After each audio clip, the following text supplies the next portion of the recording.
Hello bachcho, so let's read this question.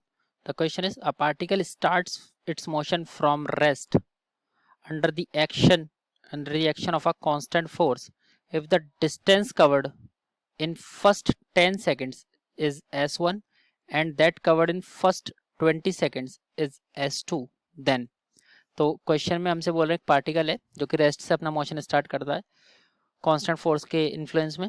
तो अगर उसने फर्स्ट 10 सेकंड्स में S1 डिस्टेंस कवर किए तो आगे के 10 सेकंड्स में फर्स्ट 10 सेकंड्स में अगर S1 डिस्टेंस किए और फर्स्ट 20 सेकंड्स में उसने S2 कवर किए तो दोनों में S2 एंड S2 में क्या रिलेशन होगा। So now let's write our key concept here. So हमारा यहाँ पर जो की कंसेप्ट रहने वाला है that key concept is distance और displacement is equal to ut plus half a t square. अब यहाँ पर हमारा ये जो t है वो टाइम है, कितने टाइम की डिस्टेंस डिस्प्लेसमेंट निकालना है। एस जो है वो डिस्प्लेसमेंट है, बट क्योंकि यहाँ पर हम लोगों को मोशन के बारे में कुछ नहीं बोला है इसलिए हम लोग स्ट्रेट लाइन मोशन कंसिडर करेंगे विदाउट चेंजिंग इन डायरेक्शन। तो उसमें हम लोग डिस्टेंस और डिस्प्लेसमेंट सेम ले सकते हैं, यानी कि एस को हम डिस्टेंस बोल सकते हैं।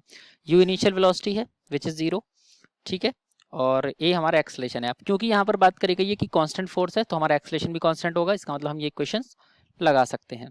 तो यू जीरो पुट करने के बाद में हमारी एस आ रही है half a t square, because u to तो जीरो हो गया।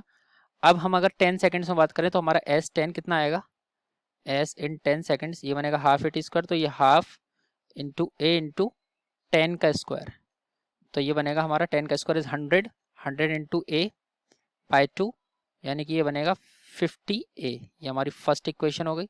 Similarly S in 20 seconds, again you will be zero for 20 seconds, starting 20 seconds चाहिए, तो हाफ इंटू ए इंटू 20 का स्क्वायर, 20 का स्क्वायर होता है हमारा 400, तो ये बनेगा 400 इंटू ए अपॉन 2, तो ये आ रहा है हमारा 100 A, 200 A, not 100 A, 400 by 2 is 200, तो ये बन जाएगा 200 A. It is second equation. अब हम दोनों का अगर रेशियो निकालें, हम अगर S2 और S1 के बीच में रेशियो निकालें तो S2 और S20, अब यहाँ पर हमें क्वेश्चन में एक चीज़ और बोल रखी थी कि S10 जो 10 सेकंड्स में उसने डिस्प्लेसमेंट किया उसको हम लोग S1 लिखा है।